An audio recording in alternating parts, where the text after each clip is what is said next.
Namo Myoho Renge Kyo, Namo Myoho Renge Kyo, Namo Myoho Renge Kyo. How you doing? I trust you're in good health, secure. Today's video, although we will be right back to the Mahaparinirvana in short order, I wanted to offer a little interlude. I don't know that this will be an extensively long video, though it could be. I've just posted a document that I've been working on for a few weeks. You may have noticed in the comments somebody asking about love, and more specifically, if I could speak on it. And this question comes up, not extremely regularly, but it comes up every now and again. Certainly the question of love, what it is, how we should view it, is it a thing, all of it regarding this magical word starts to obsess us from a very young age. We take it for granted for a while, and then suddenly as we enter puberty and the attention of others and our own attention spans and our biology,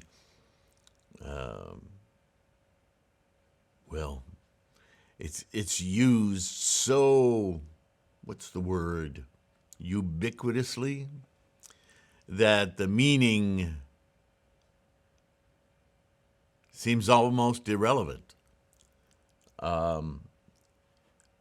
By that I mean the word is used so much in so many different situations that it becomes a stand-in for any kind of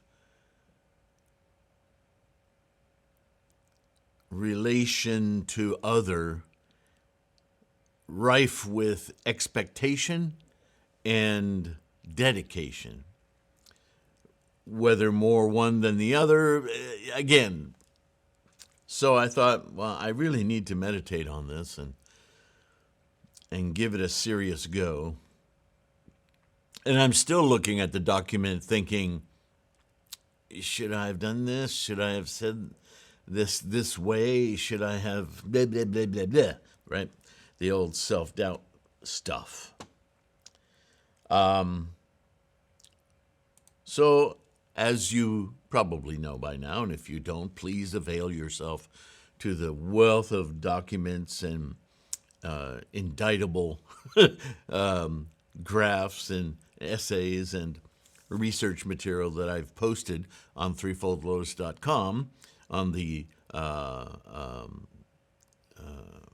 what is that link? The core study materials. Yeah, there's the landing page has right under the little pictures of books is a link that goes to this page. It's full of little green rectangles with labels on them under categories of Gangyo and the altar and practice and propagation, and then there's just general categories, and there's dozens and dozens and dozens of documents for your perusal, for your use, your edification, your for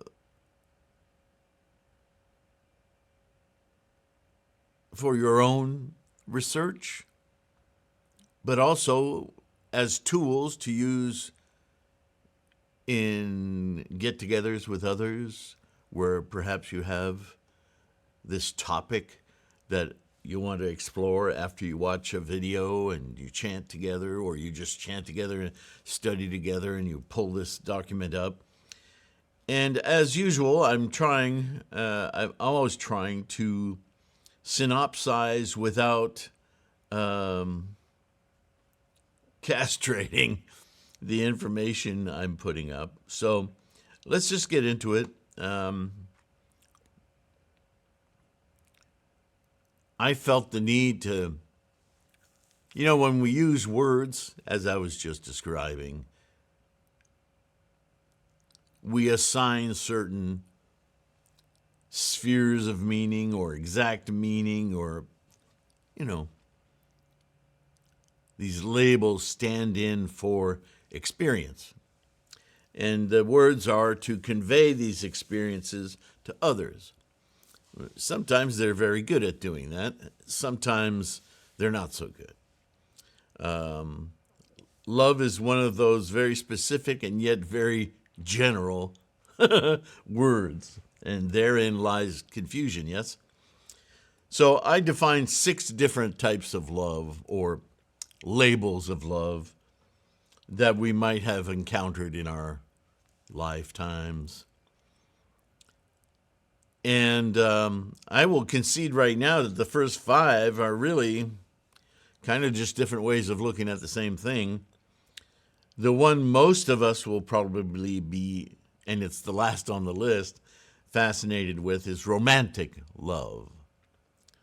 But there's, as we are Buddhists, we talk a lot about compassionate love, unconditional love. Certainly, certain images and words come to mind immediately when you hear that combination.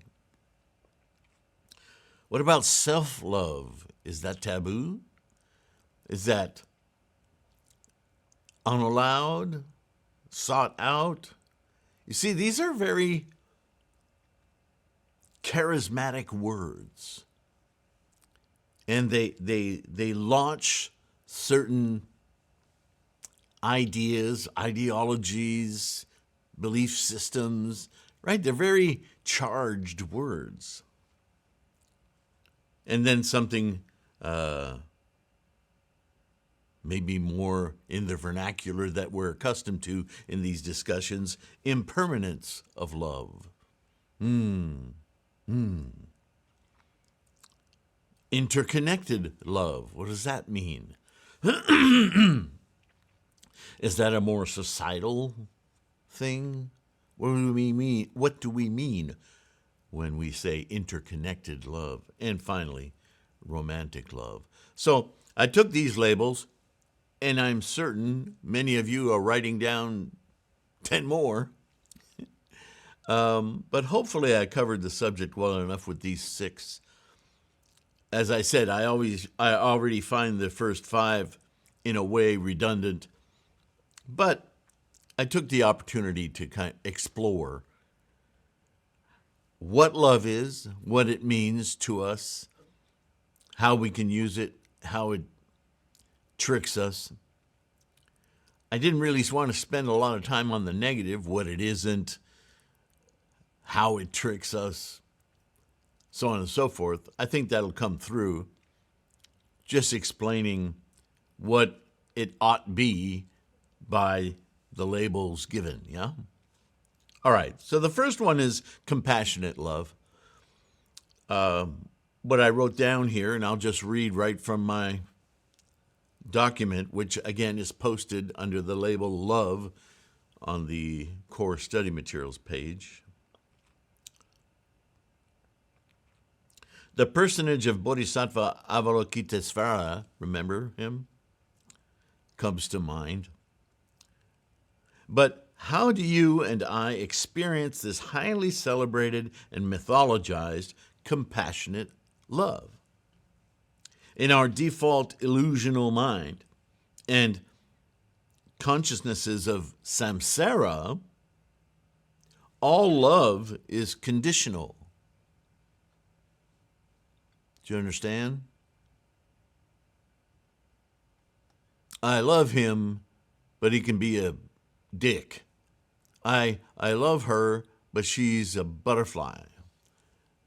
I love doing this, but only when I'm in this mood or in this, or when it's sunny outside, or when there's conditions around compassionate love that are, how much of it do you deserve?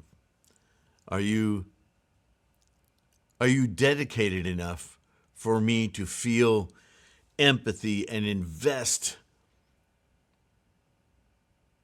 into your life experience? It may seem harsh, but we may consider that compassionate love is just, when we help somebody. And keeping it simple and clean, that's what most people would say. Compassionate love is just extending a hand to somebody else. And maybe and not just maybe, quite literally, that may be the entirety of what compassionate love means to you, for you, in general.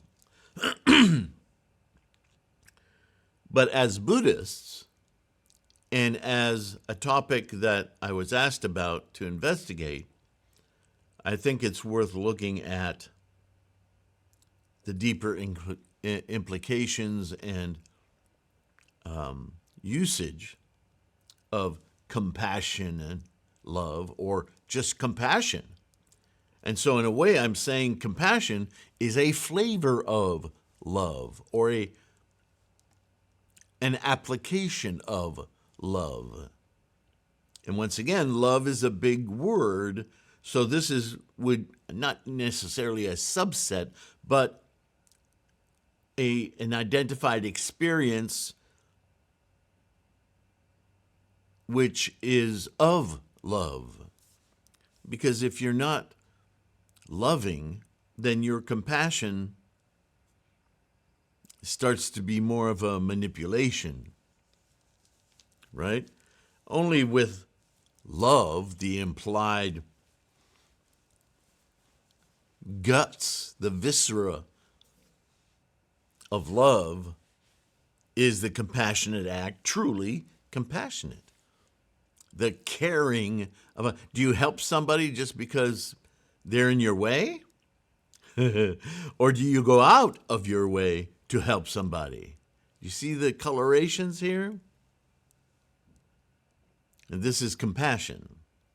And we talk a lot about it in the context of Buddhahood.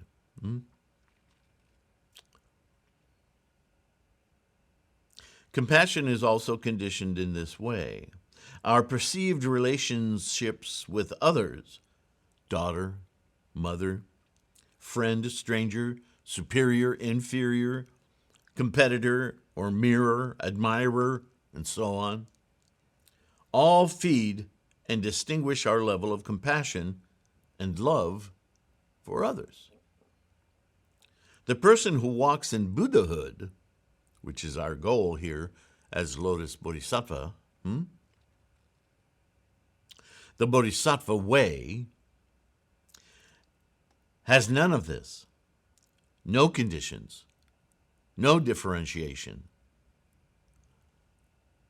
Oh, that may make a difference to your understanding, yeah?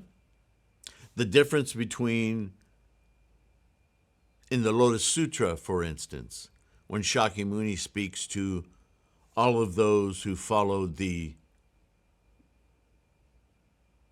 counterfeit or semblance dharma, chasing after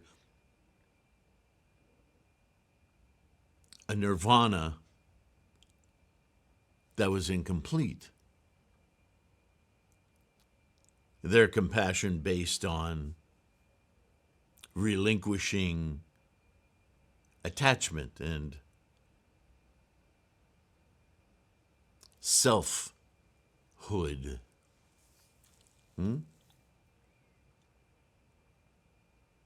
Compared to the Lotus Bodhisattva, the full teaching of simply reaching Buddhahood and the overwhelming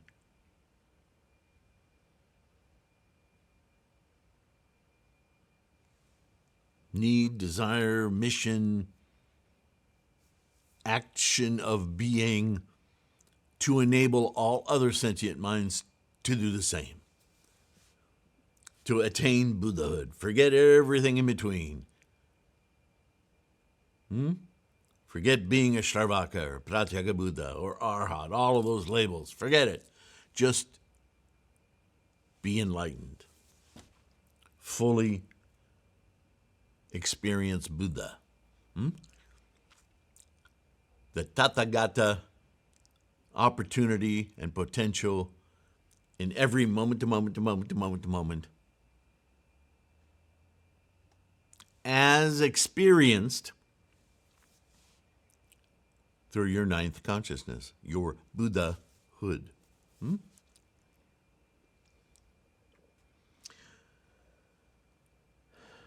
Because all others are not others, but rather experience of self, the cosmic self that is all life. The awakened person experiences all life as facets of self, and therefore not something else or other. To see others as separate entities is like a wave on the great ocean seeing itself as separate and other from the water that is the body of the ocean. Separatedness is the illusion of samsara. Samsara is our greatest obstacle for the fully experienced life. In samsara, our love is measured. Our compassion, also measured, is offered only as it is judged necessary. In Buddhahood, compassion and love are on offer without time and without the one objective to awaken, and with the one objective to awaken and liberate all from samsaric illusion. That is the crux of the matter. That is what we are discussing when I bring up compassion in Buddha. I'm not talking about empathy or sympathy, or there's only one goal. It's like, as you've heard me say before, in chanting, there's only one. People, what should be on my mind? What should I be thinking about? What can I chant about? There's only one goal when you chant. Buddhahood, Buddhahood, Buddhahood, Buddhahood, Buddhahood. Namo Myoho Renge Kyo. I'm here to manifest my Buddha mind, to experience Buddhahood. That's it. Anything else in your mind is an obstacle. We don't chant for stuff or situations. We chant for Buddhahood. With that enlightened self, all else is handled. Have that confidence. From this point of view, compassion doesn't have rules. It simply is. You and I are not separate beings.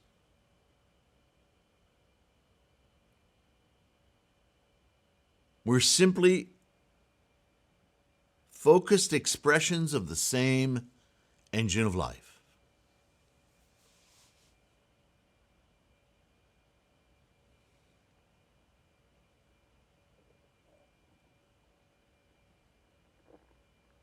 I would treat you, arguably better, but just for example, I would treat you like any of my limbs of what I consider to be me, just as I am you.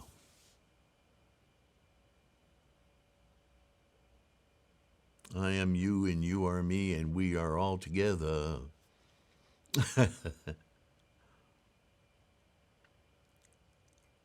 Yeah, it's not new to talk about this, but it may be new to truly integrate this thinking. And the compassion comes from, do you treat your right arm like you wish it would just go away? That's a problem.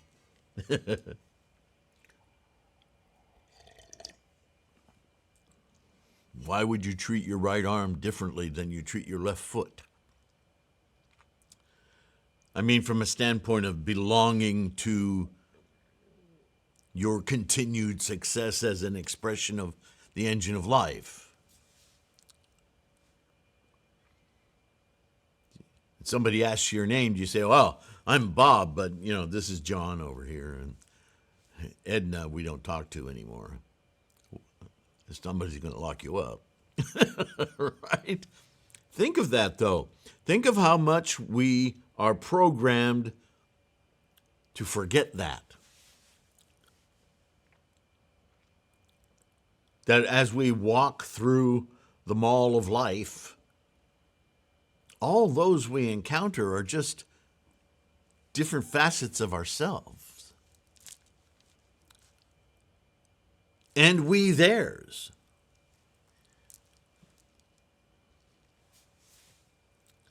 And that leads me to unconditional love, which we hear a lot from as though it were some kind of a sainted or elevated version of love. Well, truly, if it is love, it should be unconditioned. But where does unconditioned love come from? A mind that is unconditioned, yes?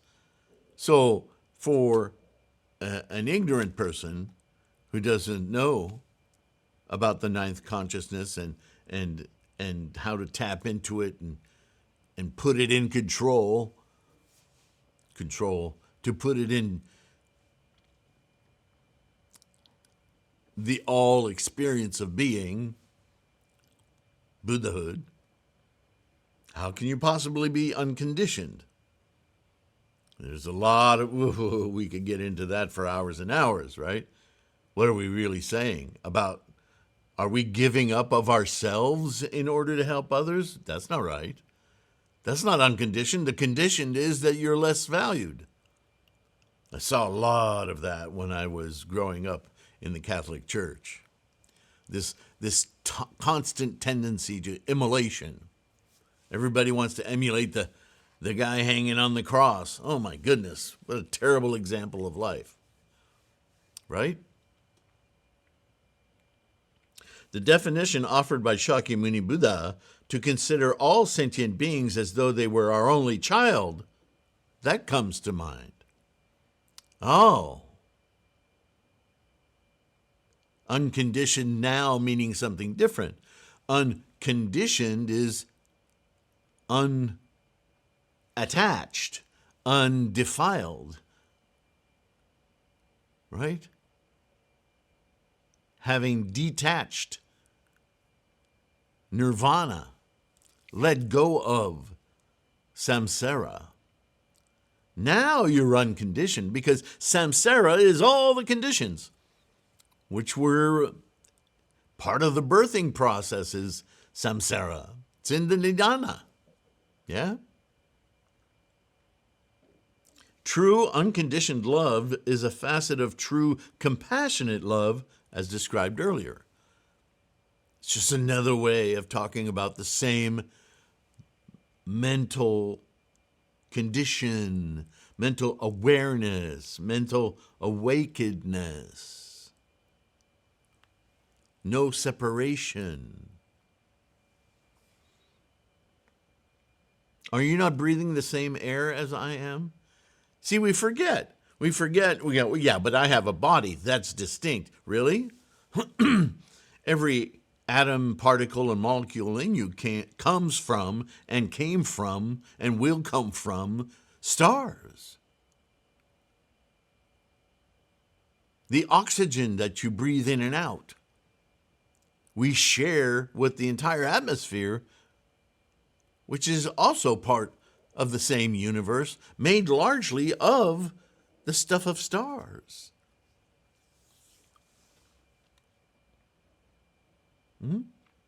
We talk a lot. Since I've been a child, I've heard estimates from 70 to 80% water is the body. We're recycling that water constantly, right? Evacuating it and drinking it. It's all rain. It's all ocean. It's all the same water. We keep trying to be a wave on the ocean, pretending that it's not the ocean. That, well, I'm this wave, though. I'm different than all those other waves. Hold on. Waves are just a fringe part of the ocean. Get over yourself. You see? So to be unconditioned demands a new definition and maybe the abolition of the word self. This is the struggle that people have in Buddhism, trying to identify this self. Well, the identification is samsara. Stop it.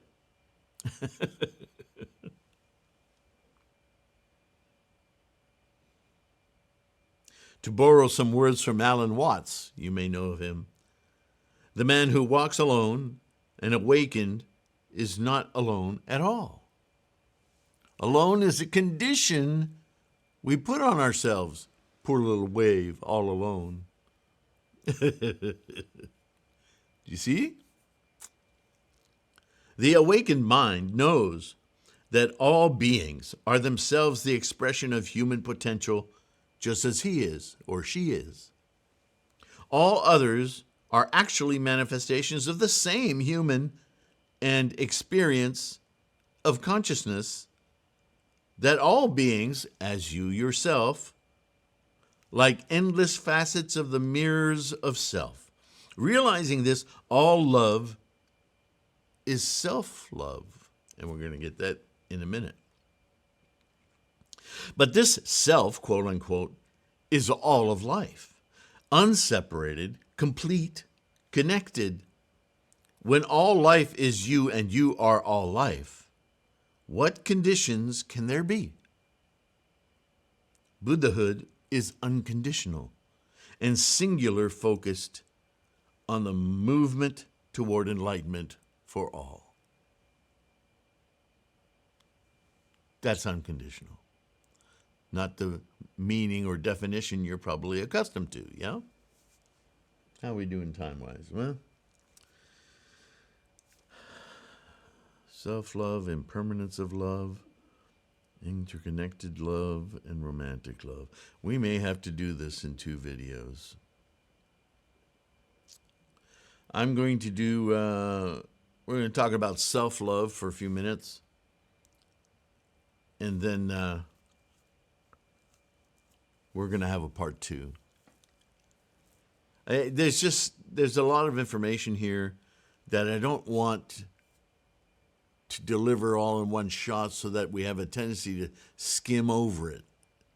These are, maybe each one of these should be a video. I don't know. You tell me. I don't want to do a disservice to this because this is a key question. Because it says, what is love is like understanding how does this Buddhist practice integrate, look like, feel like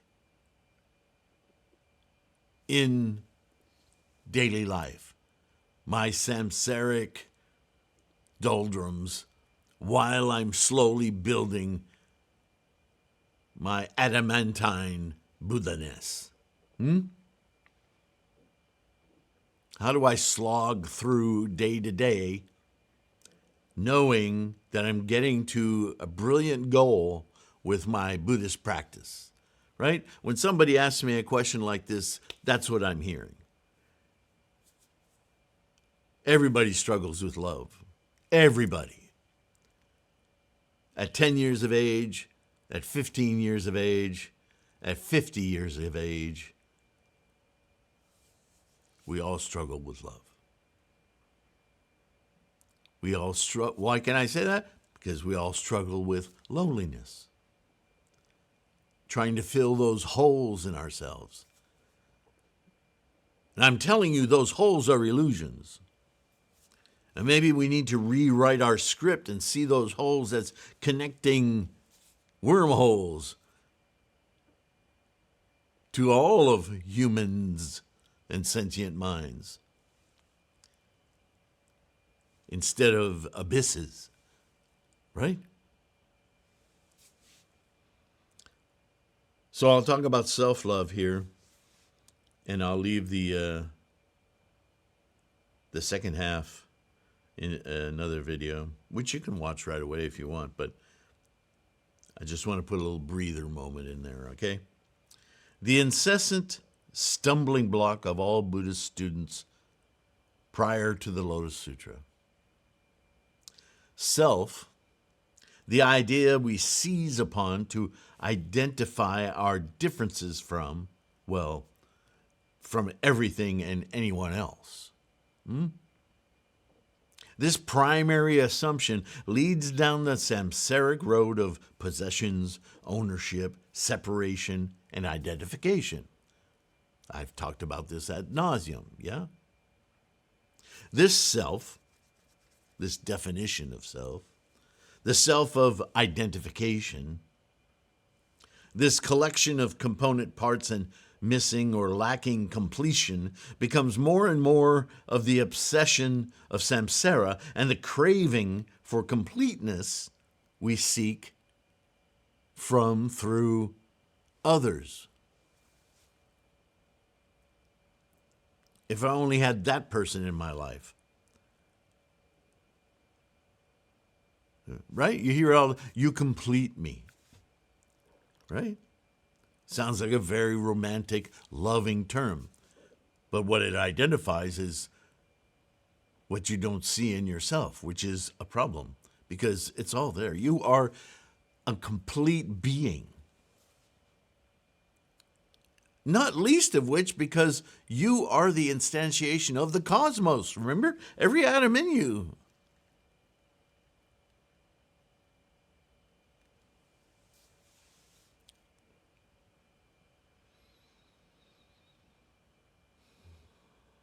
The endless stream of conditions created around the support of this illusion set up the most pressured of relations in the craving for completion from some other person or thing. If I could just have that car, then I'd be everything. If I just had a really good creator computer, I could make something, oh man, I could, right?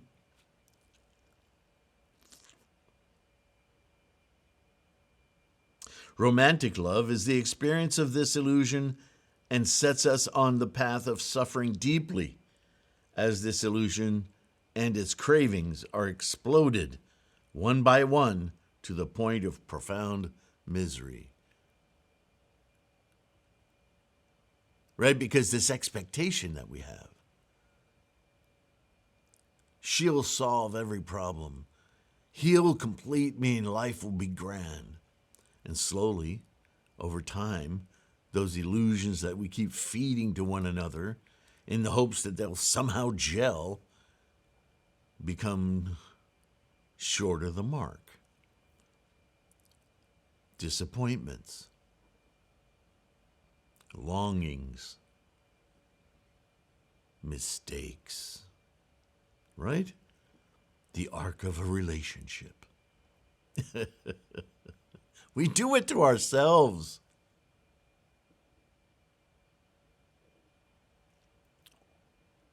There are sublime moments, to be sure, but those are built on the false premise of incompleteness and separatedness. Ah, finally. He completes my sentences. She knows me better than myself. Bullcrap.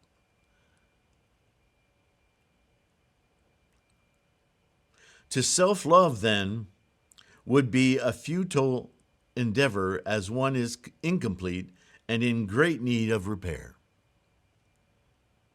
To love the self or oneself is either an exercise in futility or a conceit of huge denial of incompleteness. Unless she is awakened and fully aware of the true nature of self as the full potential of life expressed in a multitude of forms, representing the singular potential of all life as a cosmic self or consciousness of being. If awakened, this self-love is actually acceptance of the mission to lead all sentient beings to enlightenment through the unconditioned and compassionate love of Buddhahood. Did that make sense? Real self-love, in other words, is love of the entirety of the cosmic instantiation, expression of sentient life. The engine of life, all is life. The cosmos itself, an entity of you, her, him, me, we, they. This is Tathagata. Tathagata is simply that, the potential of observing with appreciation the engine of life. To manifest it individually in the ninth consciousness of our sentient mind is to fully experience that glorious engine of life. It's the only reason to be here. And sharing that with others, how could there be any more profound, unconditioned love, compassion, self-love, whatever you want to call it? That's Buddhahood.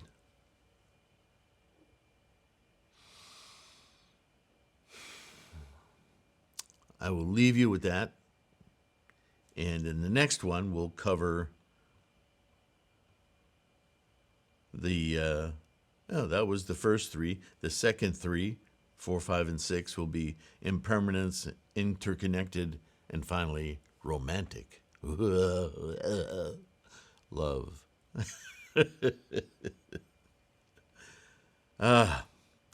Thank you so much for your practice.